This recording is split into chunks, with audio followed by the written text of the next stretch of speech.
especialistas que el día de hoy nos van a estar compartiendo un poco sobre este tema que nos ha preocupado a muchas, pero que también nos ha ocupado desde los aspectos y desde los ámbitos en los cuales nos desarrollamos. El Centro de Estudios Universitarios de Investigación les da la más cordial bienvenida a todas ustedes. Gracias por acompañarnos, a nuestras panelistas que están el día de hoy. Muchísimas gracias por darse el tiempo de estar el día de hoy con nosotros. Es un gusto y un placer siempre tenerlas aquí con nosotros.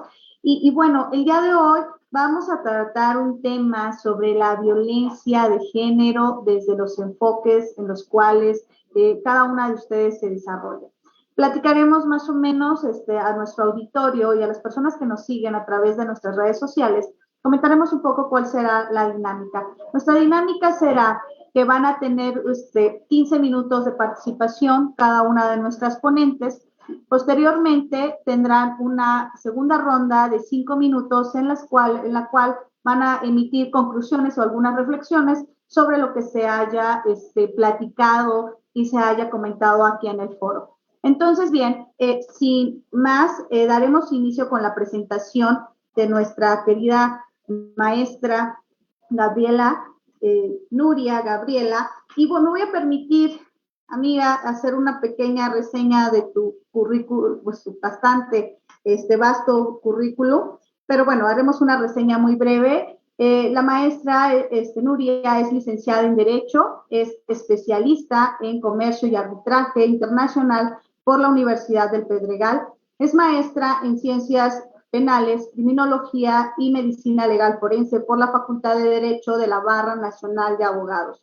Cuenta con estudios de maestría en Derecho, con especialidad en Derecho Constitucional por la Universidad Autónoma de México. Cuenta con un diplomado en Derecho Parlamentario por la Universidad Iberoamericana.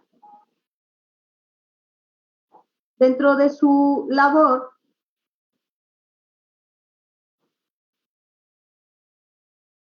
dentro de su experiencia, bueno, ella ha sido asesora jurídica por oposición y asesora parlamentaria por más de 20 años en la Cámara de Diputados Federales.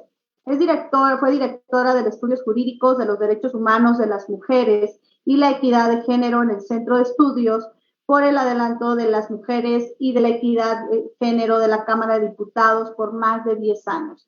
Es investigadora y consultora en temas de derechos humanos e igualdad en diversos estados de la República. También ha sido asesora de la presidencia de la Confederación Permanente de Congresos Locales por el periodo del 2017 al 2018. Ha participado en la elaboración de iniciativas y sustentación de dictámenes legislativos en diversas materias, así como en el cabildeo para la aprobación de manera específica en temas de derechos humanos, participación política, de derechos de la infancia, perspectiva de género, desarrollo de la vida, desarrollo rural, justicia y medio ambiente. También ha sido ponente en diversos seminarios, foros y congresos en diversas entidades federativas con los temas de armonización legislativa, trata de personas, derechos humanos de las mujeres, violencia familiar, adicciones y género y derechos de la infancia, y autora de varias publicaciones en esta materia. Fue también secretaria de Igualdad Sustantiva y Desarrollo de las Mujeres Michoacanas del Gobierno del Estado de Michoacán, del Estado de Michoacán por el periodo del 2018 a mayo del 2021. Fue presidenta del Observatorio de Participación Política de las Mujeres en Michoacán del periodo 2018 al 2021 y actualmente es consultora y asesora en temas legislativos y de política pública. Querida amiga, gracias por estar aquí, Gaby. Es un gusto siempre y un deleite escucharte. Y sin más, adelante, 15 minutos para tu presentación, Gaby. Muchas gracias por la presentación, gracias por este espacio que me permite reencontrarme con muchas amigas que veo aquí sus rostros, algunos no veo los rostros, pero veo los nombres, y decirles que ahorita que les dijeron abran sus cámaras, no no sabemos las mujeres, o bueno, en general las personas, qué bonitos y bonitas nos vemos sonriendo, porque me parece que nunca nos damos ese momento de reconocernos, ¿no? De identificarnos y sobre todo de sentirnos felices todos los días. Y aprovecho este espacio para también decirles a todas las que me están viendo que en este mes más que nunca les recuerdo que tienen que irse a hacer su revisión de cáncer, su revisión de mama, perdón, su papá Nicolau. No lo dejen, sé que da mucho miedo, pero da más miedo.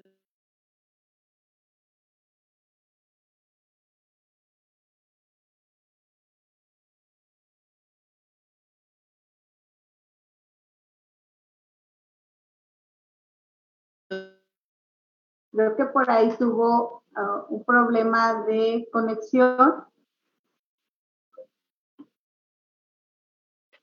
Creo que se nos fue un poco, se nos fue, creo que es el internet, creo que por ahí alguna falla. Me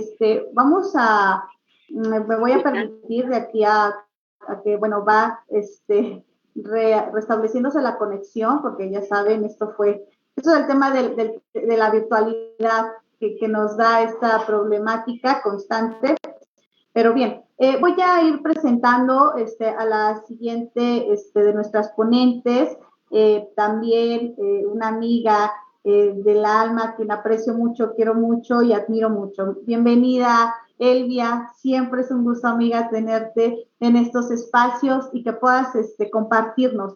Bueno, voy a hacer un resumen de su currículum de la doctora Elvia, porque si no nos estaríamos aquí todo el día platicando sobre su currículum, el cual es sorprendente. Y bueno, ya está ingresando esta Gaby. Ya ingresó. Para no alterar el orden del día. Gaby, querida, ya estás lista. Ya lo hago desde aquí mejor, desde el celular, porque siempre pasa eso. Una disculpa. Yo les decía que, bueno, que el tema es un tema muy, muy importante.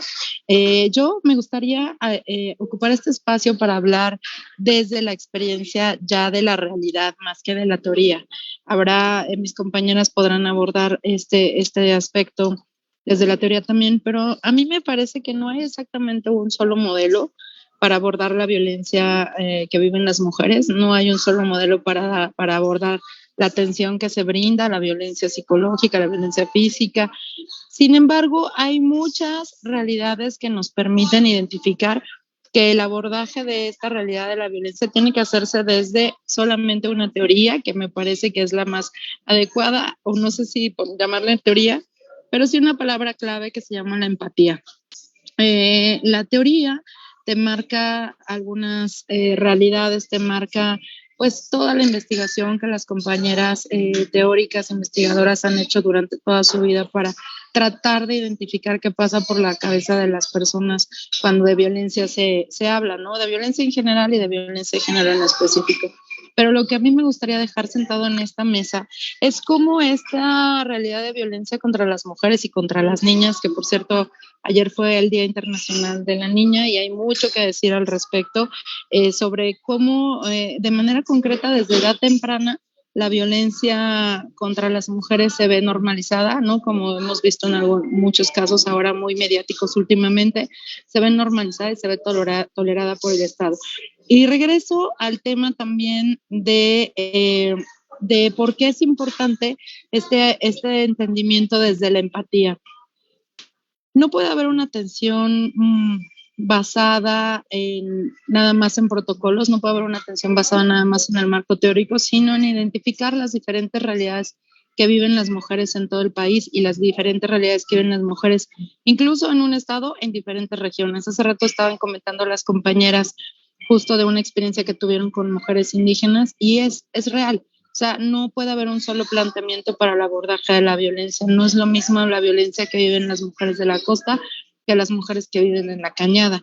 No es lo mismo la violencia que incluso no está plasmada en la legislación. Ahorita estaba revisando el avance de la legislación en el tema. Recordemos que en el 2007 Tenemos una ley general de acceso a las mujeres a una vida libre de violencia, que por cierto costó un montón de trabajo su aprobación, fueron debates impresionantes. Y bueno, decirles que en ese primer acercamiento legislativo a esta realidad de violencia, teníamos, igual que ahora, tipos y modalidades, pero no eran los mismos, sino que no estaban reconocidos muchas nuevas formas de violencia. Por ejemplo, del 2017, que se aprobó la legislación en la materia, al 2021, las modalidades fueron incrementando. Hablamos hoy ya de violencia política, hablamos hoy de violencia digital y mediática, dos grandes avances en este tema. Aquí agradecerle siempre a Olimpia Coral Melo, que empujó desde todos los espacios la ley Olimpia y que bueno, sigue siendo un referente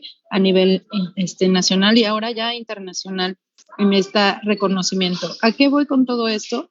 Que las realidades y las teorías de la violencia contra las mujeres avanzan todos los días, se tienen que ir transformando. Es muy importante todo lo que hemos aprendido. Yo ya no soy tan joven, por ejemplo, como Marianela, ¿no? Y la realidad que vive Marianela y lo que ha estudiado Marianela, pues es sin lugar a dudas una forma diferente a la que nosotras aprendimos la teoría de género, una forma diferente a lo que aprendimos, cómo abordar el tema también de la violencia, pero sin lugar a dudas sigo pensando que el eje principal para la atención, la prevención, la generación de políticas públicas tiene que ser hoy y siempre el tema de la empatía. Las definiciones de la violencia, pues ustedes saben que han ido avanzando, sin embargo la realidad nos alcanza y pienso, por ejemplo, en la ley de trata, ¿no? La ley general contra la trata de personas, que no hasta hace 2011 todavía seguía incluyendo el tema del consentimiento como un atenuante de la responsabilidad, ¿no? Sobre el delito. Y hoy, bueno, ha avanzado muchísimo. De hecho, tenemos una de las legislaciones más avanzadas en el tema de la sanción de la ley de la trata, donde incluimos como país, a diferencia del protocolo de Palermo, incluimos como país muchas modalidades que reflejan la realidad de nuestro bello México, ¿no? Realidades como matrimonio forzado, que luego nos asustamos que en otros países esté pasando, pero pasa en nuestro estado, pasa en nuestro país, ¿no? El tema de la utilización de menores para actividades ilícitas, o sea, todo lo que refleja lo que México es, pues está plasmado en esa legislación y la teoría no lo contempla. Hasta hace poco, desde la Secretaría hicimos un protocolo, por cierto, el primero en todo el país, que aborda el tema de cómo atender a mujeres que viven violencia en contextos de narcotráfico y de adicciones, ¿no? Un protocolo que la verdad es muy importante, como repito, me parece que el primero en todo el país, que refleja estas dos realidades que la teoría todavía no atiende, o sea, sí atiende, pero no genera todavía como un estudio a mayor profundidad en muchos espacios. Ya Rita Segato hablaba de esta realidad de violencia y en contextos de estas dos circunstancias que acabo de nombrar, pero bueno, todos los días se produce teoría, todos los días se producen nuevas realidades, pero lo que tenemos que tener claro como sociedad, primero que nada, es dejar de normalizar esta realidad de violencia, como autoridades, ser empáticas en la atención, en la prevención y en la sanción, saber que la vida de estas mujeres depende a veces de una resolución, depende de una política pública que puedas implementar. Y bueno, me parece que yo me quedaría con esta introducción sobre cómo es importante que todas las que estamos aquí, desde las diferentes expresiones del ser mujer, que me parece que esta mesa lo refleja muchísimo, cómo las diferentes formas de ser mujer tienen que ser también desarrolladas desde las diferentes teorías, con enfoques de interculturalidad, con enfoques de diversidad, con enfoques de infancia también, ¿no? Porque las niñas son las más olvidadas de las más olvidadas y ahí el Estado tiene un gran pendiente, el Estado en general y la sociedad también. Yo recuerdo ahorita el evento pasado donde a una niña se le practicó un ultrasonido violentando de los 20 derechos que señala la Ley General de Infancia. 5 de ellos fueron violentados en un acto público donde la sociedad, pues estábamos ahí viéndolo, donde se pasó incluso en televisión también violentando los derechos de esa niña, ¿no? Es muy fácil leerte la Ley General, identificar que la normalidad y la normalización de la violencia está ahí todos los días. Entonces, pues gracias por la oportunidad y aquí las voy a estar viendo. Voy a apagar la cámara para que no se vicié mucho, pero aquí estoy escuchando. Muchísimas gracias, Gaby. Siempre tan atinada y algo preocupante que comenta, ¿no?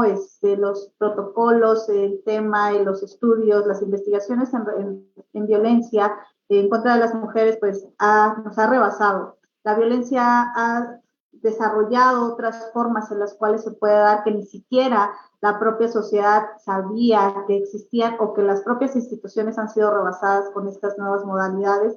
Y bueno, daremos seguimiento y sería muy importante saber qué pasó con ese protocolo para tratar la violencia a las mujeres en estos contextos de violencia, de delincuencia organizada, que creo que es un tema sumamente importante porque el tema de delincuencia organizada en nuestro país ha estado muy generalizado y no nos hemos preocupado por esas mujeres que viven en esos contextos, ¿no?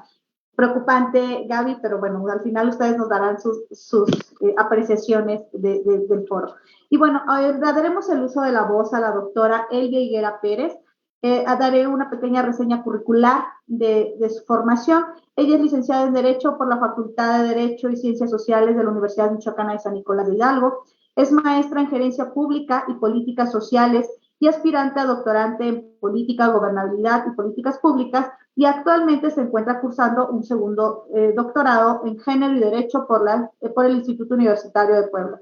Cuenta con diversos diplomados, publicaciones, cursos, talleres, seminarios y capacitaciones sobre género, políticas públicas, derecho electoral, feminismo, prevención de la trata de personas, procuración de justicia, violencia familiar, violencia de género, derechos humanos de las mujeres, violencia política contra las mujeres, derechos de los pueblos y comunidades originarias. Ha sido ponente y conferencista en diversos congresos y foros estatales, nacionales e internacionales, en temas como violencia de género, derechos humanos, sistema de partidos, derechos de los pueblos y comunidades indígenas, violencia familiar, violencia política, paridad, políticas públicas con perspectiva de género, entre otros.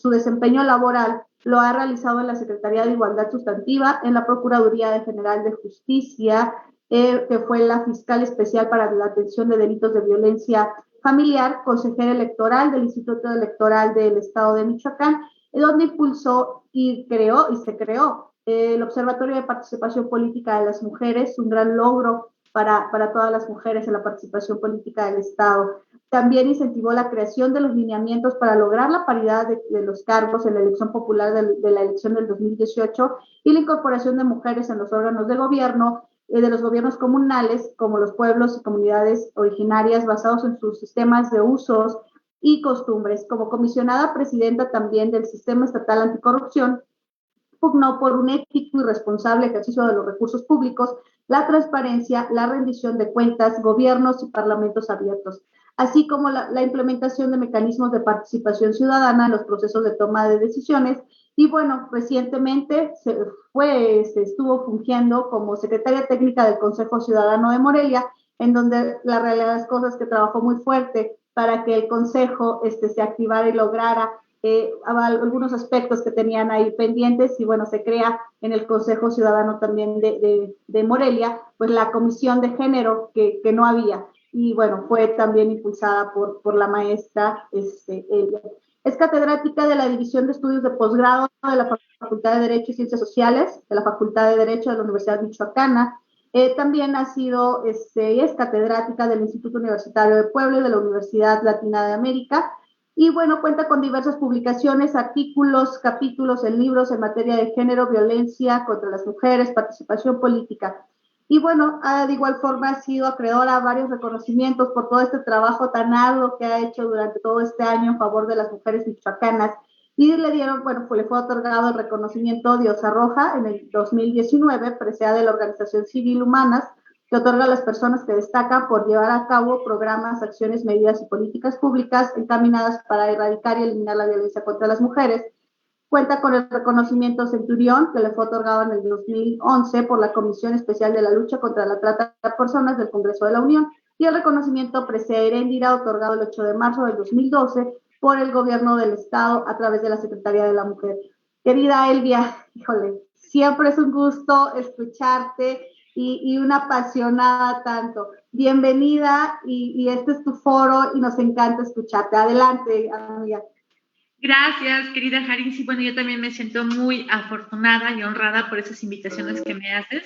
También para mí es un placer poder seguir compartiendo, bueno, tanto con ustedes, amigas muy queridas. Además, estar con un panel de personas a quien quiero mucho, a quien admiro, a quien les doy puntual seguimiento en todas sus trayectorias.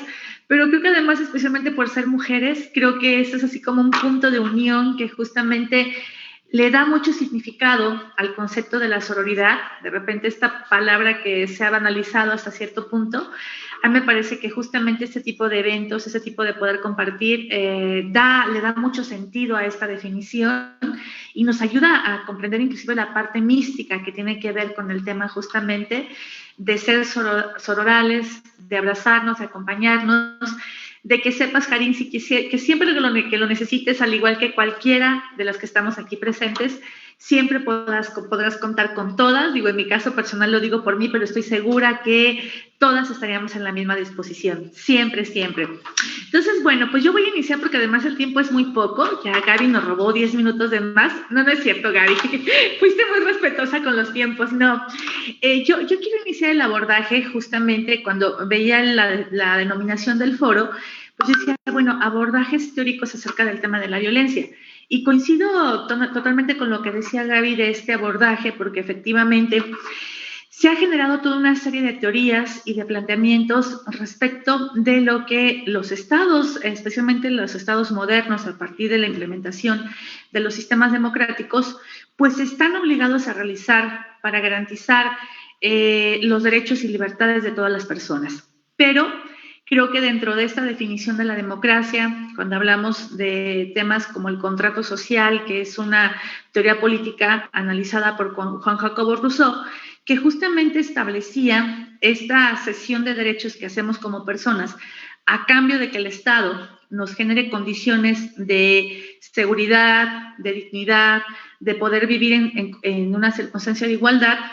Creo que esta definición y este contrato que planteaba Juan Jacobo Rousseau hace algunos siglos, pues no alcanzó para todos y para todas. Es decir, el concepto de ciudadanía todavía es un proceso en construcción para ciertos sectores sociales y ahí nos encontramos justamente las mujeres. Y cómo el por qué no hemos logrado todavía generar estas condiciones de vivir en libertad, de vivir en dignidad, pero especialmente de vivir en base a un principio fundamental como es el derecho a una vida libre de violencia. Y bueno, yo voy a retomar un poco mi planteamiento justamente a partir de un eslogan que me gusta mucho, que además es el eslogan que se utiliza en la década de los 70s, en la segunda ola del movimiento feminista, donde se dice que lo personal es político. Si todo aquello que transitaba por el cuerpo y las experiencias de vida de las mujeres transita de ser o pasa de ser algo que solamente estaba inmerso en el ámbito privado para transitar a una agenda del Estado. Y entonces, dentro de esta agenda que va a ser visibilizada a partir del movimiento feminista, especialmente a partir de la Comisión Interamericana de Mujeres, que eran todavía estas mujeres que habían quedado del movimiento sufragista, porque es importante recordar que en algunos países, por ejemplo en México, el derecho al voto se otorga hasta 1950. Entonces, todavía en la década de los 70s había una fuerte movilización de las mujeres en el ámbito internacional, donde ya en casi todos los países se había logrado el derecho al voto, pero había una agenda pendiente respecto de la condición de las mujeres. Y esa agenda transitaba por dos ejes fundamentales. Uno era el tema de la discriminación y la otra era el tema de la violencia que seguían viviendo las mujeres, cada una acorde a las regiones en las cuales ellas realizaban su vida cotidiana. En estas reuniones internacionales donde de repente las mujeres tenían la oportunidad de coincidir y plantear una agenda ante los organismos internacionales, había un tema presente, que era el tema de la violencia que se seguía implementando, que se seguía presentando en el cuerpo de la mayor parte de las mujeres del mundo. Porque si bien algunas habían logrado ya la obtención de derechos políticos, otras de derechos sociales, económicos, había un tema que transversalizaba todas esas agendas que era la violencia en contra de las mujeres. Ya para ese momento, ya cuando estamos hablando de la década de los 70s, recordemos que la CEDAW se firma en 1979 por la ONU, que se va a considerar hasta este momento como la Cartilla Universal de los Derechos Humanos de las Mujeres, pero CEDAW no fue suficiente para abordar el tema de la violencia. Y entonces, producto de esta movilización que siguen teniendo las mujeres que pertenecían a la Comisión Interamericana de Mujeres de la Organización de Estados Americanos, se plantea un segundo documento que para mí va a ser fundamental cuando queramos comprender y analizar las deudas que tienen los estados para el combate a la violencia hacia las mujeres, que es la Convención de Belém do Pará, y que es una convención que se va a firmar en el año de 1994, en Brasil justamente. Y lo maravilloso o lo extraordinario de este enfoque que nos va a dar la Convención de Belém do Pará es que en un primer momento nos va a definir qué se va a entender por violencia en contra de las mujeres. Y va a desnaturalizar y va a desnormalizar todas estas prácticas que estaban asociadas al tema de los usos, las costumbres, las tradiciones, todo aquello que las mujeres de alguna manera transitaban en sus vidas cotidianas, pero que no se visibilizaban frente al Estado. Por eso de ahí se transita a lo personal, es político. Claro, porque una experiencia de violación que transita por mi cuerpo tiene que ser atendida por el Estado. Una experiencia de discriminación, una experiencia de acoso que va a transitar por mi cuerpo a partir de mi condición de ser mujer, claro que tiene que ser atendida por el Estado. Y entonces adquiere mucho sentido esta definición de lo personal es político. Por supuesto, porque estas violaciones sistemáticas en los cuerpos de las niñas, las adolescentes, las mujeres, no deberían permanecer más en el ámbito privado, donde históricamente se habían invisibilizado, se habían negado y, por supuesto, no se habían sancionado. Entonces, Belém do Pará lo que va a ser como un referente teórico en el análisis a la violencia en contra de las mujeres es que en un primer momento nos va a definir qué se va a entender por violencia en contra de las mujeres. Pero además va más allá, porque yo pienso esas mujeres visionarias que estuvieron, como seguramente estamos nosotras compartiendo experiencias, dijeron, a ver, pero es que la violencia no es solamente la agresión física, que cabe destacar, era la única forma de agresión que reconocía el Estado para iniciar un procedimiento de investigación y sanción. Porque si no había evidencia física, no se consideraba violencia. Y entonces, dice esta convención, no, señores, la violencia no solamente transita por el tema de la agresión física, la violencia también transita por la denigración que se produce por un daño psicológico, una violencia económica, una violencia sexual o patrimonial. Y entonces amplía la conceptualización de la violencia, que eso nos va a permitir también llevar a que el sistema de justicia vea con otra mirada o dé otra lectura a la violencia que también se había invisibilizado tanto en el ámbito privado como en el ámbito laboral, como en el ámbito educativo. Y dice, también esto constituye una violación a los derechos humanos de las mujeres. Un segundo punto que yo quiero destacar también de esta convención es el tema de que la Convención de Belém do Pará nos va a ayudar a comprender cuál es el origen de la violencia en contra de las mujeres. Y dice la convención, la violencia contra las mujeres va a ser producto de una desigualdad de poder histórica entre mujeres y hombres. Y entonces dice uno, pues claro que sí, señores y señoras, por supuesto, porque las mujeres todavía están posicionadas en el ámbito social y cultural en una estructura jerárquica de poder desigual, donde la peor forma en la cual se va a expresar este poder es a través de la violencia. Y entonces dice Belém do Pará, por eso las mujeres viven violencia, porque esta responde a una desigualdad de poder histórica entre mujeres y hombres.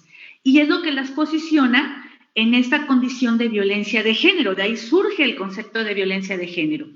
Y un tercer punto que me parece muy importante en la Convención de Belém do Pará es que va a decir, y esto me parece que es así como lo más maravilloso de esta convención, es que dice, en la medida que las mujeres no tengan garantizado su derecho a una vida libre de violencia, no van a poder ejercer de manera total o parcial todos sus derechos.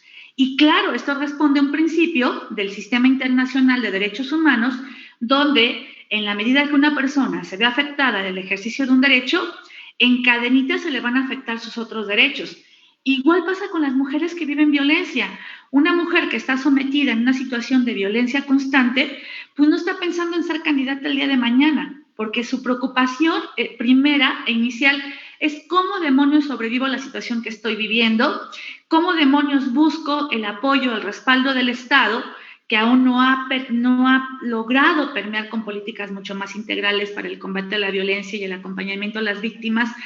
¿Cómo demonios me enfrento a un sistema de justicia que me va a quitar tiempo, me va a quitar lana, me va a dejar sin chamba para poder protegerme de la violencia que estoy viviendo?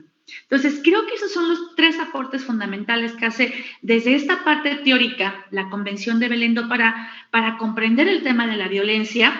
Ya posteriormente, en el 2004, va a generar un mecanismo que se llama el MESEVI, es el mecanismo de seguimiento para la Convención de Belén do Pará, y que tiene que ver con toda una metodología que van a estar generando mujeres brillantes y expertas en el tema de violencia, que le van a decir a los estados, a todos los estados que han suscrito esta convención, las obligaciones que tienen para poder garantizar o por lo menos intentar prevenir, sancionar y erradicar de manera muy puntual la violencia en contra de las mujeres.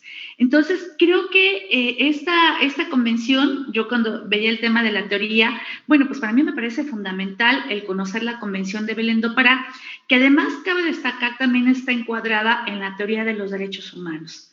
Entonces, creo que es el referente más inmediato que vamos a encontrar cuando pensemos en la teorización para poder comprender por qué la violencia contra las mujeres. Y a la par también nos lleva a revisar de manera muy puntual qué es lo que hemos logrado, lo que hemos avanzado en base a esta convención, pero también lo que nos falta por hacer. Porque algo maravilloso también de esta convención es que va a definir área, por cada área en específico, qué es lo que tienen que hacer los operadores de justicia, qué es lo que tiene que hacer en este caso las áreas de salud, las de educación, para lograr justamente garantizar este derecho de las niñas, las adolescentes, las mujeres a una vida libre de violencia. Y que además, con esto cierro esta primera intervención, es importante también señalar que justamente las sentencias que ha tenido el Estado mexicano por parte de la Corte Interamericana de Derechos Humanos ha sido justamente por el incumplimiento del Estado mexicano a la Convención de Belén do Pará, a la Convención de la CEDAW y a la Convención de los Derechos de las Niñas y los Niños, específicamente en el caso de de Esmeralda, Teoribe y Berenice, en el caso de Campo Algodonero, que es el caso muy lamentable de las mujeres asesinadas en Ciudad Juárez, y también en el caso de Inés y Valentina, estas mujeres indígenas MEPAC del estado de Guerrero, que fueron violadas por militares en el 2002, en el caso también de San Salvador Atenco, que también recordaremos, fue un operativo que hizo la policía para detener una manifestación de mujeres que estaban defendiendo sus territorios, que fueron violadas por los cuerpos policíacos y que también se acaba de sentenciar el Estado mexicano. Y finalmente, este último caso que ahorita está atendiendo la Corte Interamericana y que seguramente va a salir la sentencia en poco tiempo, es de esta señora que fue violada justamente en este proceso de la guerra de Felipe Calderón contra el narco, donde el ejército estuvo presente en las comunidades. Y también es una mujer, doña Ernestina, una mujer de 73 años que también fue violada por militares y que pierde la vida justamente producto de la violación brutal de que fue objeto. Entonces, bueno, yo con esto cierro mi primera intervención, Presidenta, y me espero al segundo momento. Muchas gracias. Muchísimas gracias, Elvia. Híjole, bueno, siempre nos dejas con mucho que reflexionar, mucho que analizar y bueno, como les comentaba, ¿no? Son trabajos que pareciera que ya hemos avanzado mucho, pero aún falta mucho camino por recorrer. Muchísimas gracias. Bueno, ahora daremos el uso de la voz a la maestra Marianela Baltasar Telles. Me voy a permitir dar una breve reseña de su currículum. Bueno, Marianela es mujer purépecha de la comunidad de Terejeo, municipio de Zacapu. Es licenciada en Derecho por la Universidad Michoacana de San Nicolás de Hidalgo, de la Universidad Michoacana. Estudió la especialidad de Derecho Procesal y la maestría en Derecho en el posgrado de la Universidad Michoacán, en la Facultad de Derecho de la Universidad Michoacana de San Nicolás de Hidalgo. Cuenta también con una maestría en Historia de México por el Instituto de Investigaciones Históricas de la Universidad Michoacana de San Nicolás de Hidalgo. Fue coordinadora del área jurídica del Sistema de Desarrollo Integral para la Familia en Zacapu en el periodo del 2016 al 2018. Es parte del programa de fortalecimiento académico para la incorporación de mujeres indígenas a posgrados de calidad para el fortalecimiento regional del estado de Michoacán en el 2017.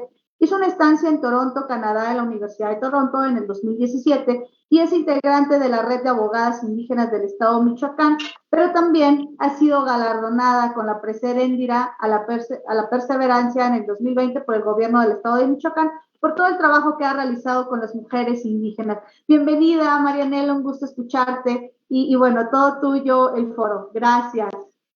Muchas gracias y primero quiero agradecerle, doctora Gerinci, por la invitación y abrir estos espacios a las voces y diálogos de las mujeres indígenas y también a mis compañeras panelistas, las cuales admiro mucho y he aprendido demasiado, y también a todas y todos, no sé, todos los que nos acompañan. Y aquí abrimos el diálogo. Voy a compartir pantalla, no sé si puedo compartir pantalla. Ay, no puedo. En un momento. Bueno. Listo. Listo. Voy a hacer la presentación. Bueno, primero quiero agradecer justo el día de hoy esta intervención, que es el 12 de octubre, el Día de Resistencia y Memoria de los Pueblos Indígenas. Que quede claro que no es encuentro de dos mundos, que no es el Día de la Conquista, sino es aquella conmemoración de que seguimos resistiendo.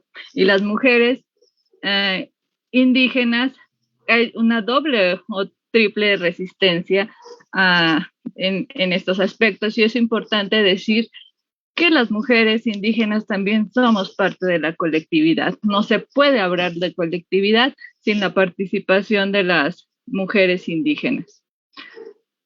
Bien. Es importante señalar que Michoacán tiene una composición pluricultural, es decir, dentro de su territorio hay distintas comunidades indígenas, distintas etnias, náhuatl, mazahua, otomí, y claro, a la que yo pertenezco, purépecha, pero esta diferencia de etnia se traduce en la actualidad como que en ciertos sectores existe una marginación, y sobre todo hacia las mujeres de comunidades indígenas, que prevaleció desde el inicio de esta resistencia de hace más de 519 años, pasando por la implementación de un Estado moderno, un Estado-nación que consideraba a las comunidades indígenas un retraso, y se sigue manteniendo esta idea en la memoria histórica de las personas.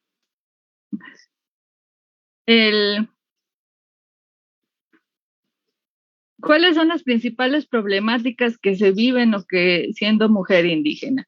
Bueno, una de las primeras problemáticas es que dentro ya sea de la investigación académica, dentro de una vida pública o para la resolución de conflictos en el que se ven inmersas estas mujeres indígenas, es que la mayoría son estrategias que se abordan desde el ámbito urbano, sin la visión, sin la participación, sin las voces de las mujeres indígenas, sin sus experiencias de vida, así que tampoco sin sus necesidades, y ya estas han quedado invisibilizadas.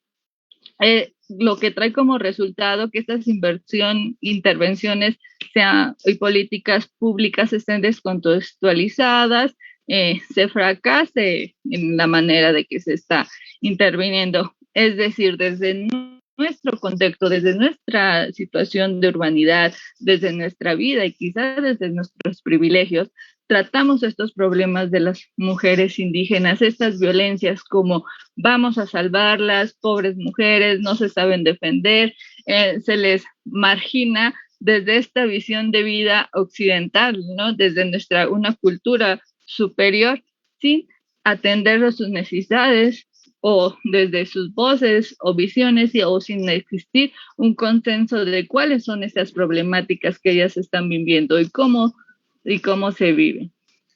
Hay un claro ejemplo, ya lo mencionaba la maestra Nuria, en Michoacán existe la ley por una vida libre de violencia para las mujeres del estado de Michoacán de Ocampo, en el cual no se hace mención a las mujeres indígenas que vivimos en Michoacán. Aquí es importante decir que no solo están las mujeres indígenas en un contexto que viven dentro del campo, que trabajan en el campo, que son artesanas.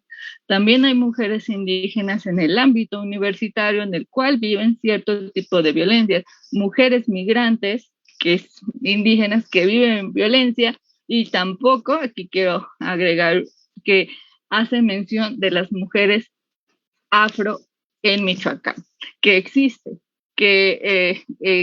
las mujeres afromexicanas viviendo en Michoacán, y sobre todo ahora que se está dando esto de las migraciones, existen mujeres migrantes afro aquí en Michoacán.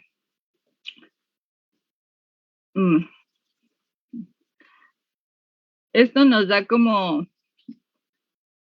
y otro de los aspectos de las violencias es estas tensiones y oportunidades que en la atención institucional hacia las violencias de género que viven las mujeres indígenas. No hay una garantía de estos derechos para que ellas vivan sin violencia. No hay un acceso a la justicia. Lo analizábamos dentro de los tribunales de justicia o la jurisdicción estatal. No hay estadísticas de cuántas mujeres que vienen de comunidades indígenas presentan una denuncia, querella, cuántas de estas se judicializan y cuántas se llega a sentencia. Lo que hemos visto es que son muy pocas por todas estas barreras que existen, ya sea del idioma, que no hay intérpretes especializados, o que también la falta de pago hacia los intérpretes, la falta de peritajes antropológicos que serían muy importantes en el momento de resolver estos conflictos, la falta de resolver o de atender con pertinencia cultural, viéndolo del contexto, de cómo se vive, y queriendo homogenizar todas estas vivencias de todas las mujeres, que cuando somos diversas, cuando somos distintas.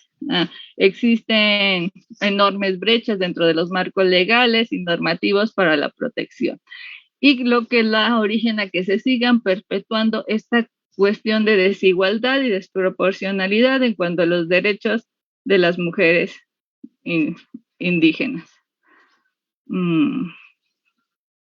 Otro de los aspectos que se vive de violencia es entre los derechos individuales y colectivos. Es romantizar la vida en la comunidad desde una visión racista, ¿no? El querer, no, pues todas las mujeres indígenas son las que resguardan el idioma, son las que protegen las tierras, son las primeras en levantarse en lucha cuando se les ve violentados sus derechos del ámbito colectivo. Así es, pero en el momento de la toma de decisiones, en la participación política, ¿dónde están estas mujeres?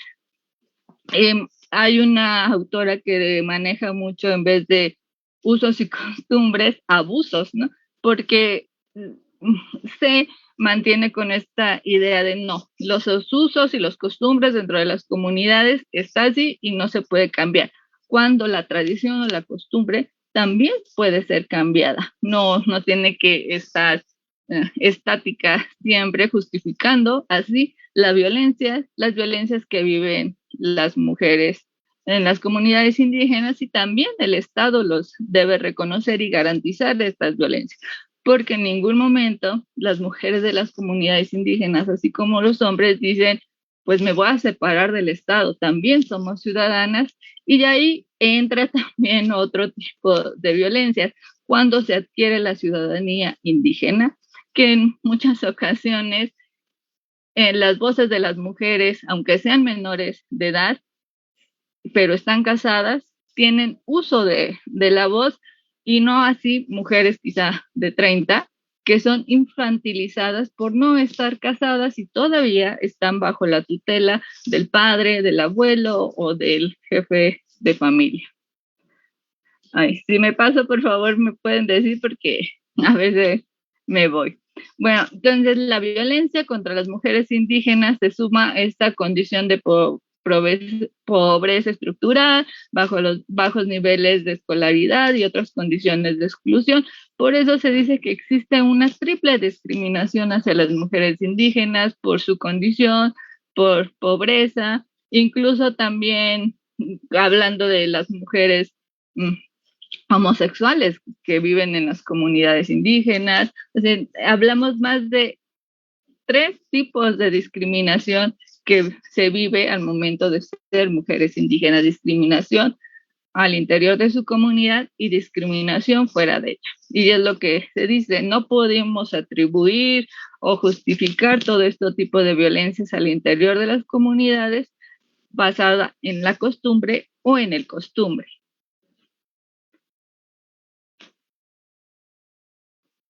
Bueno, y ese es otro tipo de las violencias que principalmente se vive desde el etnocentrismo de los estudios de género, lógicas universales, que de la categoría muchas veces ajenas a la cultura de las comunidades indígenas.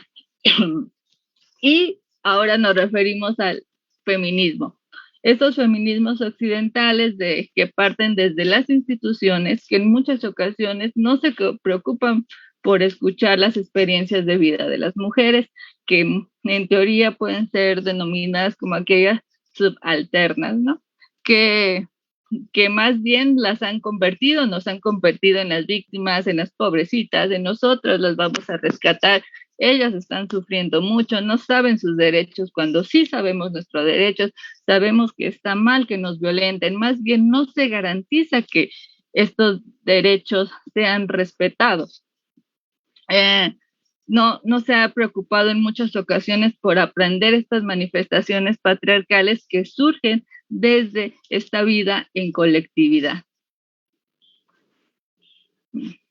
Y bueno, aquí vemos tipos de violencias. El 36% de las mujeres indígenas que hablan un idioma no acudieron a la escuela. Solo el 1% de las personas indígenas se matricula en la universidad. Esto se podría decir que solo el 0.5% estadísticamente, o el 0.4% de las mujeres son las que se matriculan en la universidad. ¿Y cuántas de ellas terminan una licenciatura? Eso por el racismo que existe, ya sea en las instituciones o en la sociedad urbana, rural o comunal, por el color de la piel, los rasgos particulares físicos que tenemos las mujeres indígenas, las violencias al interior de las universidades, que es invisibilizamiento del trabajo, que muchas veces hay investigadores que hacen uso o que se ven a las mujeres como objetos de estudios o como simples traductoras. Y aquí de nuevo el 47% de las mujeres indígenas viven en rezago educativo. Bueno, eso ya solo el 1% se matricula en la universidad. Y justo dentro de la defensa del territorio decimos, como lo dice Lorena Cabal, no se puede defender el territorio o la tierra sin que se defienda el cuerpo de las niñas y las mujeres. Esto porque al momento de vivir violencia todavía se sigue condenando a las mujeres por su rol que hay dentro de la comunidad y que se mancha el honor también de la familia y es como la responsable de que se manche el honor futuro o de sus descendientes o de sus ascendientes. Y aquí estadísticas de 75% de cada 100 mujeres indígenas habitan en vivienda precaria, sin acceso a agua entubada, o el 98% de cada 100 mujeres indígenas que viven en el ámbito rural nunca ha cotizado en institución social. Tampoco tienen un acceso digno a la salud.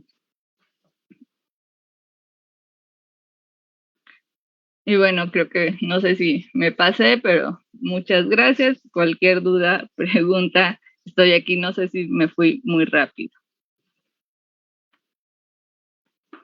Muchísimas gracias, Marianela. No, fuiste muy puntual y visibilizas muchas cosas de las cuales a veces se dejan fuera en los movimientos o en los trabajos que se realizan, en las mesas de trabajo de las propias instituciones. Y creo que es un tema que tenemos que visibilizar, que tenemos que trabajar todas las que estamos el día de hoy aquí reunidas desde nuestro ámbito de trabajo, desde nuestro ámbito de ejercicio. Entonces, pues creo que ha sido magnífico, Marianela. Y bueno, al final yo creo que algunas de las ponentes que tenemos harán alguna referencia a lo que has comentado. Muchísimas gracias. Ahora pasaré a darle el uso de la voz a la maestra Araceli Gutiérrez Cortés, quien, bueno, el día de hoy, como consejera del Instituto Electoral, pues nos está acompañando. La maestra me voy a permitir dar una reseña de su currículum. Es licenciada en Derecho por la Universidad Michoacana de San Nicolás de Hidalgo. Cuenta con una maestría en Gobierno y Asuntos Públicos con mención honorífica por el Centro de Investigación y Desarrollo del Estado de Michoacán, CIDEM. Es maestra en Derecho Procesal Constitucional con mención honorífica por la Universidad Michoacana de San Nicolás de Hidalgo. Se encuentra cursando el doctorado en Derecho Electoral por el Instituto Interamericano de Derecho Electoral. Cuenta con varios diplomas en materia de Derecho Procesal Constitucional, Negociación Política y Cabildeo, diplomado en Derechos Políticos y su tutela. Dentro de sus actividades, ha sido catedrática de la materia de Derecho Municipal en la Universidad de Tina. Ha sido penalista en diversos foros nacionales e internacionales. Cuenta con diversas publicaciones en revistas nacionales e internacionales. Ha escrito colaboraciones en diversas obras en materia de derecho electoral y coordinadora del libro Consulta de Pueblos y Comunidades Indígenas en experiencias del Instituto Electoral de Michoacán durante el periodo del 2011 al 2019. Se ha desempeñado en sus actividades profesionales como abogada postulante, líder de proyectos en la Secretaría de los Jóvenes del Estado, técnico profesional en la vocalía del Senado de la República y actualmente consejera electoral del Instituto Electoral del Estado de Michoacán, en la cual fue presidenta provisional del 1 de octubre del 2019 al 26 de septiembre del 2020. Y como consejera, preside la Comisión de Igualdad de Género, Derechos Humanos y No Discriminación, así como la Comisión Electoral para la Atención de los Pueblos y Comunidades Indígenas. Bienvenida, querida Araceli, un abrazo, un gusto poderte escuchar y bueno, siempre disfrutarlas a ustedes en estos espacios de reflexión, es un gusto. A nombre del Centro de Estudios Universitarios, agradecemos tu asistencia y bueno, es todo tuyo el foro. Bienvenida. Cari, muchísimas gracias. Muy buenas tardes a todas, a todes aquí presentes. Agradezco, por supuesto, a la doctora Harinsin, gran amiga que quiero muchísimo, del Centro de Estudios Universitarios e Investigación, por esta invitación y por la generación de este espacio, por supuesto.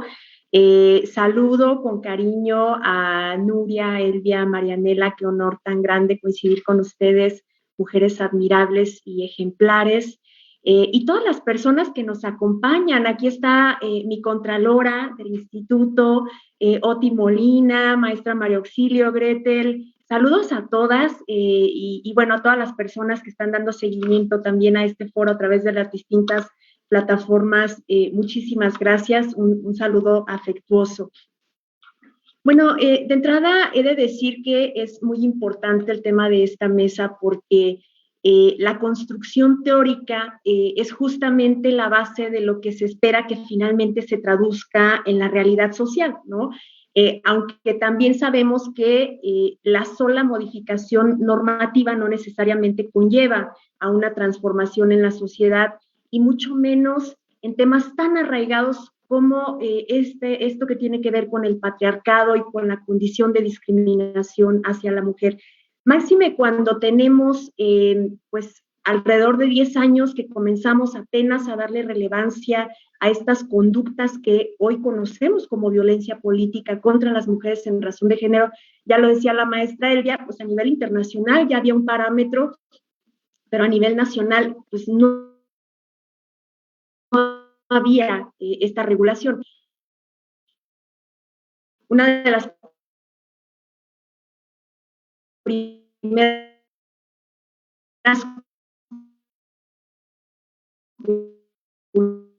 conductas que visibilizan 2 días después de haber tomado protesta, para que sí fue, sus suplentes se quedaron en el cargo. Esto dio como consecuencia que se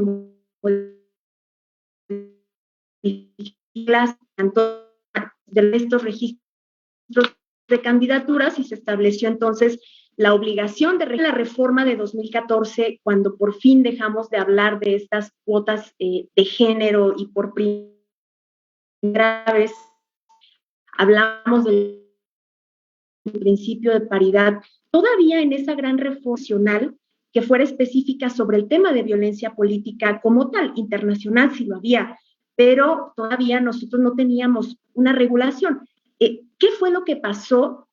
Que cuando se obligó a los partidos políticos derivados de la reforma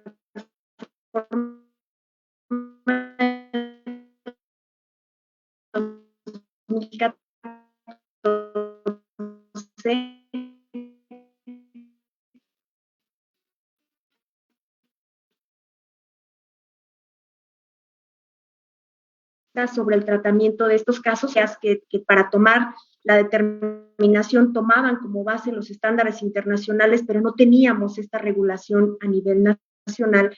Frente a esta ausencia de regulación, el Tribunal Electoral del Poder Judicial de la Federación, en conjunto con otras instancias, con el INE, con la FEPADE, con INMujeres, Derechos Humanos, la Comisión de Atención a Víctimas y otras instancias, se creó este protocolo que durante mucho tiempo estuvimos utilizando para atender los temas de violencia.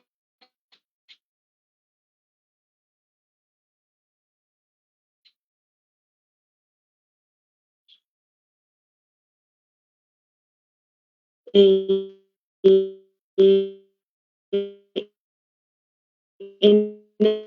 el que ocurrió durante el proceso electoral 2014-2015,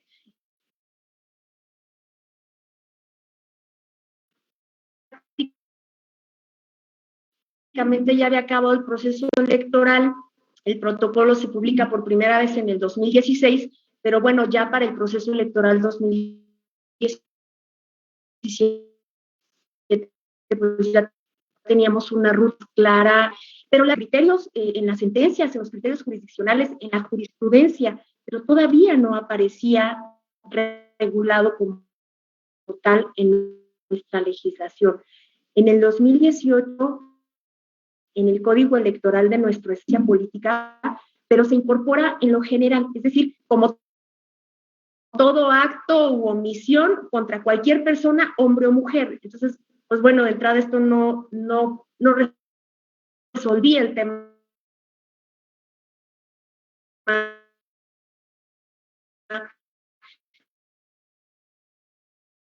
de la violencia política a nivel nacional.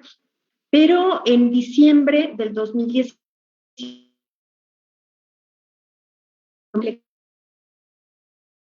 en el estado de Michoacán, la realización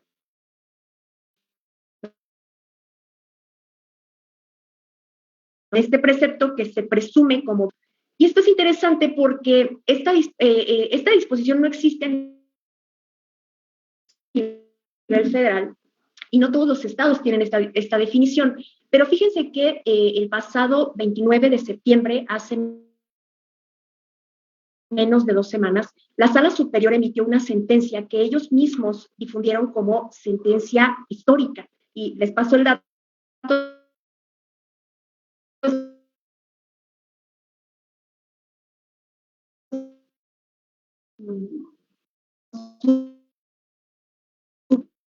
Rec 1861 del 2021, Ruperta, quien además es una mujer indígena y era candidata por la vía de reelección a la presidencia municipal de un municipio estratégicos en los puntos de acceso a las diversas comunidades. En el expediente se acreditó. Amiga, ¿crees que tu conexión se ha estado cortando? Sí, ¿me escucho? Tu presentación. Sí, hemos escuchado muy pocas partes, digo, se va y se regresa, se corta un poco el audio, pero ahora ya te vemos bien, no sé qué pasa. ¡Qué barbaridad! A ver, a la otra línea. Aquí me escucho mejor, me cambié de línea de Wi-Fi. ¿Me escucho mejor? Sí, ya te escuchas. Híjole, discúlpenme, por favor. ¿Me escucharon algo? Escuchamos algunas partes, pero sí, claro que sí. A lo mejor lo único muy relevante era que nos estabas brindando el número de la sentencia. De la sentencia. Ajá, entonces ese claro no se tomó, no se revisó el número, entonces no sé si nos la quieras volver a proporcionar, pero bueno, dentro de lo que cabe se fue escuchando. Muchas gracias. Claro que sí. Una disculpa, por favor, la tecnología no tiene palabra de honor, dicen por ahí. Bueno, la sentencia es la SUB-REC 1861 del 2021. Les comentaba yo que en este caso se hicieron pintas de bardas en las que se estaba discriminando a Ruperta por el hecho de ser mujer, pero estas pintas además se colocaron en 5 lugares estratégicos en los accesos a las diversas comunidades, y en el expediente se acredita que en 14 lugares del municipio de Iliatenco se constataron frases que menoscababan o anulaban el ejercicio del derecho de la candidata por el hecho de ser mujer, al señalar mensajes como las mujeres no saben gobernar, las viejas no sirven, ni una vieja más en el poder, fuera Ruperta, es tiempo de los hombres, fuera Ruperta. Las pintas manifestaban un repudio a que una mujer gobernara por el hecho de ser mujer, no porque se acreditara que había tenido irregularidades durante su administración. La manifestación era que las mujeres no sirven para gobernar. Y aunado a ello, es importante decir que la anulación de esta elección no se da solo por el hecho de que hubiese habido violencia política. Aquí el tema es comprobar si esa violencia fue determinante en el resultado de la elección. Y en esta sentencia el tribunal señaló, otra vez ya me perdí, ya vi tu carita, Jari, ¿no? Ya sí me sigo escuchando bien. Y bueno, en esta sentencia el tribunal determinó que sí había habido violencia política y que sí, el resultado sí fue determinante en la elección, ¿no? Primero porque la diferencia entre el primer y segundo lugar había sido de menos un punto porcentual, de 0.97%, lo que representaba 53 votos de diferencia. Por supuesto, Ruperta se encontraba en el segundo lugar. Y aunado a ello, las pintas se trataron de irregularidades consideradas graves que afectaron la equidad en la contienda, que quedaron plenamente acreditadas y que no se repararon. Dice la propia sentencia que se influyó en el ánimo del electorado con una campaña negativa ejercida en razón de género. Aunado a esto, pues había una cantidad de ofensas y amenazas a través de las redes sociales, Facebook, por lo que esta sentencia, además de que anuló la elección de este municipio, también vinculó a otras autoridades para que emitieran medidas de protección para salvaguardar la integridad de la candidata. Ahora, esta sentencia tiene un voto particular del magistrado José Luis Vargas Valdés. El magistrado argumentó fundamentalmente 2 cosas. Él dijo, bueno, es que no se tiene certeza sólida sobre cómo esas pintas incidieron en el ánimo del electorado, y además precisó que tampoco se tenía certeza de quiénes fueron los responsables de dicha conducta, y por ende decía el magistrado, pues no estás sancionando a un responsable, estás sancionando al electorado que salió a votar y tú estás anulando su voto con la anulación de esta elección. Y esto es muy importante porque no es que se tenga que acreditar el número de personas que cambiaron de opinión cuando vieron las pintas. ¿Cómo podríamos saber quiénes pensaban votar por ella y cuando vieron las pintas decidieron que siempre no votarían por ella? ¿Cómo es que podríamos acreditar eso?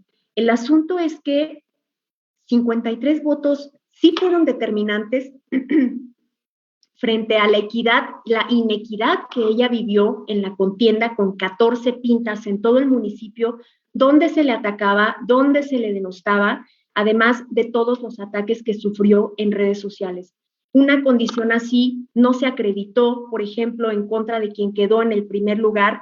En su caso no hubo amenazas en redes sociales ni pintas donde se le desacreditara o se le denostara de alguna manera por el hecho de ser hombre, ¿no? Entonces, esta sentencia se convierte en un referente muy importante del alcance que tiene cometer violencia política contra las mujeres hoy en nuestro país. En el tema de violencia política, en muchos sentidos, las sentencias han ido más rápido que la ley. Apenas en abril del 2020 es el momento en el que tenemos nosotros la tipificación de la violencia política como un delito electoral. Apenas se subió a nuestra legislación una lista de conductas que constituyen violencia política. Apenas se reguló expresamente el derecho a solicitar las medidas cautelares cuando esto ya estaba en sentencias y protocolos mucho antes de que se reflejara en nuestra legislación. Entre otros aspectos, podemos decir innovadores que hubo a partir de la última reforma en materia de violencia política, pues establece la obligación de incorporar la perspectiva de género al monitoreo de las transmisiones sobre precampañas y campañas electorales en radio y televisión que difundan noticias de los procesos electorales. Se establece el diseño de un procedimiento especial y sumario para atender las quejas en materia de violencia política. Se incorporaron medidas de reparación muy importantes como la disculpa pública, como la restitución en el cargo cuando hayan sido obligadas a renunciar, pero además se agravaron las sanciones. Hoy a un partido político se le pueden disminuir sus prerrogativas cuando cometan violencia política y en caso de reincidencia puede un partido político hasta perder su registro. Puede haber inhabilitación de funcionarios o funcionarias o de partidos políticos. Bueno, además de esto, pues en el último proceso electoral fue conocido por todas, ya con esto voy a cerrar, surgieron nuevos aspectos como la 3 de 3 contra la violencia que se aprobó a nivel nacional y posteriormente se replicó prácticamente en todos los estados. Con este registro de personas sancionadas por violencia política, es una lista pública que exhibe a las y los violentadores y en muchos casos se les limita el derecho a ocupar una candidatura justamente por haber perdido el requisito de modo honesto de vivir. México de alguna manera llega tarde a la incorporación de estas regulaciones en su legislación, pero sus regulaciones en materia política, en materia de violencia política, han avanzado a pasos agigantados en los últimos años. Ahora pues hace falta que estas regulaciones tengan un efecto real en la sociedad, ¿no? Yo hasta aquí lo dejo, espero no haber excedido mi tiempo y quedo pendiente. Muchísimas gracias. Muchísimas gracias, querida Chely, siempre es un gusto escucharte y bueno, bien lo dices, ¿no? Ha existido más avances por los propios órganos constitucionales que por la propia legislación, ¿no? Y también así tenemos, bueno, esta sentencia que comentas y también la última la última tesis que emitió la Suprema Corte de Justicia en el tema del aborto, ¿no? Entonces ahora los órganos jurisdiccionales son quienes están regulando lo que los congresos tendrían que realizar, ¿no? Muchísimas gracias. Pues entraríamos a esta última fase de nuestro foro, que es escuchar las reflexiones a las cuales llegan nuestras ponentes y bueno, agradecer, como él le dice, digo, no la había visto, a la maestra Gretel Castorena, gracias por estar con nosotros el día de hoy. aquí sumándose al foro. Muchísimas gracias, Gretel. Es un gusto también tenerte y ojalá podamos escuchar alguna reflexión al finalizar sobre lo que están percibiendo en el foro. Muchísimas gracias. Entonces, otorgaríamos el uso de la voz, Gaby, para que iniciaremos contigo con el mismo orden en el cual hicieron su presentación, para escuchar algunas reflexiones finales, en 2-3 minutitos, para poder escucharlas. Adelante, Gaby. Gracias, amiga. Pues agradecerte nuevamente la invitación, igual que él, voy a decirte que siempre estamos aquí para lo que necesites, y igual que todas las demás, como ella también decía. Y bueno, yo nada más me despediría y agradezco mucho a todas las personas que se quedaron a escucharnos. Y bueno, decirte que reitero lo que señalaba al principio, y creo que mis compañeras en el transcurso de sus disertaciones coincidían en que la realidad que viven las mujeres en todo el país, de manera concreta en Michoacán, no se aterriza desde el escritorio, no puedes tú, y me parece que eso, estaba escuchando yo a todas, y todas hablan de justo legislaciones que no atienden una realidad, y claro, la realidad es que las legislaciones en muchos, o en el 100%, yo diría que a no ser tan exagerado, un 80, 90, se realizan desde los escritorios, ¿no? Con información basada en estadísticas en línea, y no alcanzan a ver, a visibilizar todo lo que ya decía Marianela sobre la pertinencia cultural, la desproporcionalidad, todos estos conceptos que ella manejó excelentemente bien y que hablan justamente de que tanto la política pública como la legislación, si queremos transformar la realidad de la violencia, tiene que desarrollarse desde tierra, ¿no? Desde conocer una a una las realidades de las mujeres. Yo recuerdo muchas situaciones con las mujeres en la Cañada, y ahí Marianela con Tania y otras compañeras saben que, por ejemplo, en el caso de la atención, fíjate, un ejemplo muy claro, la atención a las mujeres que viven violencia y que tienen que ser resguardadas en un refugio, no es lo mismo lo que vive una mujer indígena dentro de un refugio que lo que siente o vive también una mujer que no es una mujer indígena. Ellas incluso se deprimían más. En la experiencia que tengo desde el refugio del Estado, esa concepción de la creación del refugio tal cual está mandatada en la norma y tal cual está mandatada también en el tiempo en el que se tienen que quedar las mujeres en los refugios, y también en la forma en la que los refugios se construyen desde los mandatos federales, no atienden a la realidad que las mujeres indígenas requieren en circunstancias específicas de violencia. Entonces, ese es un pequeño ejemplo de miles que ya mis compañeras platicaron que podemos abordar sobre cómo desde la empatía y la identificación de las diferentes realidades de mujeres tienen que desarrollarse la legislación y la política pública, y también agarrados, por supuesto, la mano de la teoría, que mucha investigación hacen las compañeras en todas las partes del país y a nivel mundial, y que sin lugar a dudas son la base para la creación de estas otras dos. Entonces, muchísimas gracias nuevamente por la invitación, amigas, todas mis compañeras de la mesa, como siempre, todo mi cariño y amor y respeto, sobre todo para todas ustedes, y pues por acá andamos. Gracias. Muchísimas gracias, Gaby. Le otorgaremos el uso de la voz, querida Elvia, para tus reflexiones. Muchísimas gracias. Muchas gracias. Bueno, yo también agradecerte la oportunidad de estar hoy con ustedes. Ha sido una experiencia muy enriquecedora, muy bonita escucharlas a todas, de verdad que es un placer.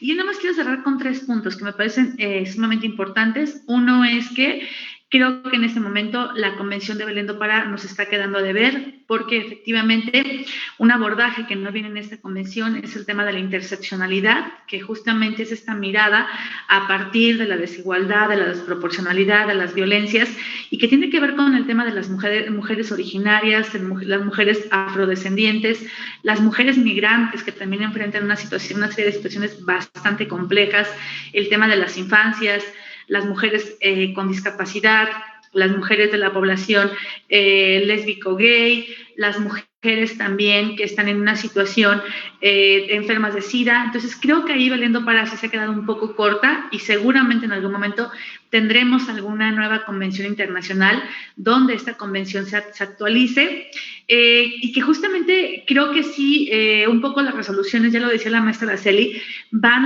un poco más a la vanguardia, más que los marcos normativos, porque en esa sentencia que ella hace mención, justamente cuando la magistrada hace el abordaje, toca el tema de la interseccionalidad. Y dices que además de ser mujer, es una mujer indígena que está situada en una población donde hay un sistema patriarcal que ha generado una serie de desventajas para las mujeres que aspiran a un cargo de elección popular. Entonces, creo que justamente esta visión progresista y vanguardista de algunos tribunales es lo que ha forzado mucho en los cambios en materia de avance de los derechos de las mujeres, y creo que ahí la materia electoral ha sido la más pionera y la más comprometida con este tema. Y también creo que un reto muy grande que va a tener en este caso los estados a nivel nacional es ahora el tema de la implementación de políticas públicas en materia de salud para el acompañamiento a las mujeres que decidan transitar por una interrupción legal del embarazo, que eso también sería tema de otro abordaje seguramente. Jarinzi lo dejó sobre la mesa, porque vienen una serie de modificaciones muy interesantes a nivel de los congresos. Yo espero que el Congreso de Michoacán esté a la altura de las circunstancias, que en poco tiempo lleve a la agenda del legislativo el tema de las modificaciones que se tienen que generar tanto en el campo del Código Penal como también en materia de salud, porque finalmente va a ser una obligación ineludible del Estado michoacano el poder garantizar todas las condiciones de acompañamiento en materia de médicos o médicas que no hagan uso de la objeción de conciencia para que no se nieguen a practicar el tema de las interrupciones legales de los embarazos, el tema emocional, que también me parece importante porque creo que las mujeres que opten por esta decisión tienen que ser acompañadas, pero también desde una visión de la interseccionalidad, entendiendo y comprendiendo las necesidades de cada mujer acorde al tema de la etnia, de la clase, de todas estas categorías que tienen que ser consideradas al momento del diseño de la política pública. Entonces, creo que vienen retos muy interesantes para el Estado de Michoacán y bueno, pues yo agradezco como siempre la oportunidad. Y algo que yo recomiendo mucho es que hagamos uso de las convenciones y tratados internacionales. De verdad es una cosa maravillosa el contenido que tienen. Yo les comparto rápidamente parte de lo que he logrado hacer en los espacios laborales en los cuales me he desempeñado. La Fiscalía fue algo muy innovador, empezar a fundar muchas de las determinaciones que hacíamos en base a la Convención de Belén do Pará, y llevamos a los jueces a otro escenario donde ellos tenían que resolver en base a esta convención. Después en el Instituto Electoral, parte de la manera en la cual logramos implementar los lineamientos para la paridad fue en base a la convención de CEDAW, porque la maestra Araceli no me dejará mentir, pero hay un tema de resistencia todavía súper fuerte por parte de los partidos políticos. Entonces es una lucha constante, y bueno, se comprende porque lo que está en juego no es nada menos ni nada más que el ejercicio del poder, ¿verdad? Y el poder, una vez que lo pruebas, te engolosina y pues no lo quieren soltar, y eso es lo que está pasando en los partidos políticos. Entonces, creo que también es importante hacer uso de estos convenios, estas convenciones, porque es lo que tenemos a la mano. Hasta en tanto se modifican los marcos normativos, es lo más cercano que tenemos para ir generando los cambios y transformaciones que se requieren en el ámbito institucional. Entonces, bueno, muchas gracias, y yo de verdad encantada de escucharlas y de estar con ustedes. Muchas gracias a todas. Muchísimas gracias, querida Elia. De verdad que escuchar a cada una de ustedes es un lujo, y gracias por estar el día de hoy con nosotros. Otorgaríamos el uso de la voz a la maestra Marianela para sus reflexiones. Adelante, Mari.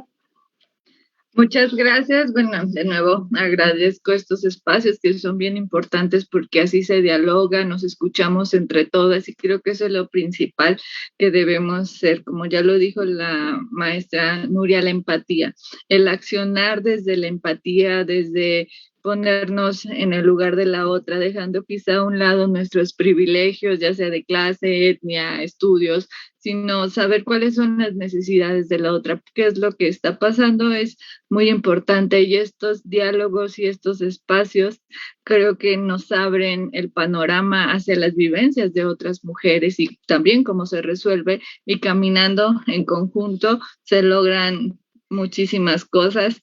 Y solo digo que esperemos, o que las mujeres indígenas tenemos nuestra propia voz, que no necesitamos que nadie hable por nosotras, que estamos aquí, que existimos y que resistimos y que seguimos resistiendo, y que tampoco se debe justificar las violencias que se vive por los usos y costumbres, definitivamente no romantizar la vida en colectividad comunal, porque siguen existiendo violencias, sigue existiendo estas violencias dentro y fuera de la comunidad, pero que a pesar de eso hemos visto grandes avances, aunque se noten pequeñitos, son grandes avances, y ahora creo que podemos decir que nosotras como mujeres indígenas podemos estar donde nosotras deseemos estar, ya sea en la política, en el cine, en la industria de las modas, que tenemos la capacidad también para gobernar.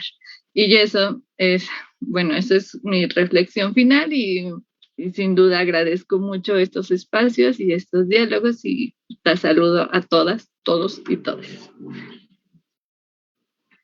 Muchas gracias, Mari. Siempre un gusto escucharte, y bueno, ya me entenderá esta Cheli cuando le digo que es importante que estés tú en algunos foros. Gracias, Marinel. Adelante, amiga Cheli, gracias por estar con nosotros. Te otorgamos el uso de la voz para las reflexiones siguientes. Adelante. Gracias, Jari. Bueno, yo cerraría con algunos aspectos que creo que todavía nos hacen falta y que resultan bien importantes. Creo que ahora es importante darle un alcance real a la 3 de 3 contra la violencia. Hoy la 3 de 3 es una carta de buena fe, una carta bajo protesta de decir verdad, pero no es un requisito para acceder a una candidatura. Rapidísimo les platico que en este proceso tuvimos el caso de una mujer que acreditó que su ex esposo, que además era candidato, tenía como 3 años de deuda alimenticia para con sus pequeños hijos, pero curiosamente no pasó ni una semana cuando ella presentó el escrito, no alcanzamos ni entrar al estudio del asunto cuando nos llegó un convenio donde ella acreditó que ya se le había depositado el pago del adeudo y por ende se desistía del escrito presentado. Y no obstante eso, había una falta del entonces candidato al haberle mentido a la autoridad, al decir bajo protesta de decir verdad que no era deudor alimentario. Finalmente decidimos mandar este asunto a la Fiscalía para que en su caso determinara si había alguna especie de falsedad en declaración, pero creo que al final el efecto de que ella presentara el escrito ante el instituto generó una reacción inmediata en el candidato para pagar, porque le implicaba un riesgo inciertamente jurídico y seguramente mediático, ¿no? Fue un resultado al final de cuentas bueno, pero hay mucha incertidumbre en relación a la operatividad que debe tener la 3 de 3 contra la violencia. Definitivamente nos falta fomentar la cultura de la denuncia. De nada nos sirve toda esa legislación y toda esta base de la que hemos hablado si las mujeres que son violentadas no denuncian. Tenemos que informarlas y empoderarlas para que se armen de valor para presentar sus quejas, que no es un tema sencillo, pero pues tendrá que ser un proceso que sigamos trabajando en conjunto. Ya lo decía la maestra Elvia, el tema de abordar la participación de las mujeres desde la interseccionalidad es uno de los retos más grandes que tenemos en las instituciones. Y bueno, pues hacer mucha difusión, estar haciendo redes. Actualmente, hoy, el Consejo General del Instituto aprobó la creación de la Red Estatal de Mujeres Electas y en los próximos días estaremos formando la Red de Mujeres Indígenas, pero todo esto, francamente, pues no es suficiente. Hay que hacer mucho más y sobre todo llegar a las mujeres rurales, a las mujeres indígenas, a todas las mujeres que están lejos de la capital y que no pueden acceder de manera tan fácil a esta información a la que nosotros podemos llegar. Entonces, pues hay mucho trabajo pendiente. Yo solamente agradecer por este espacio, agradecer por la oportunidad. Aprendí mucho, me dio muchísimo gusto verlas, escucharlas y pues nos vemos pronto. Les mando un abrazo virtual. Mil gracias. Muchísimas gracias a todas. Yo siempre, cada una con sus reflexiones de su expertise, siempre nos dejan alguna, pues ahora sí, duda, inquietud de que tenemos que seguir trabajando y que este camino no está recorrido totalmente, tenemos que seguir caminando, tenemos que seguir luchando y pues tenemos que hacerlo juntas y que estos espacios sean lo que nos sirva para poder visibilizar todas estas problemáticas que se han estado dando, pero también esos avances que también se han generado. Pues muchísimas gracias a todas y a todos y a todos por estar el día de hoy con nosotros. Es un gusto para nosotros contar con su asistencia y en nombre del Centro de Estudios Universitarios les damos las gracias por estar el día de hoy con nosotros. Un abrazo a todas ustedes, un abrazo a todas las personas que nos acompañaron el día de hoy desde sus trabajos, desde que van manejando, desde todas estas áreas y el interés que tienen por estar aquí. Muchísimas gracias, un abrazo. Y bueno, les pediría a todas que en la medida de lo posible puedan abrir sus micrófonos para darles un fuerte aplauso a nuestros ponentes, que a lo mejor estamos en este tema de la virtualidad, pero que siempre se siente un poco de calidez en ello y podamos abrir esos micrófonos. Un aplauso para todas ustedes. Gracias. Gracias a todas. Excelentes participaciones. Gracias, muchas gracias. Saludos, Chequi. Saludos, maestra Elvira, qué gusto. Un gusto. Gracias por acompañarnos.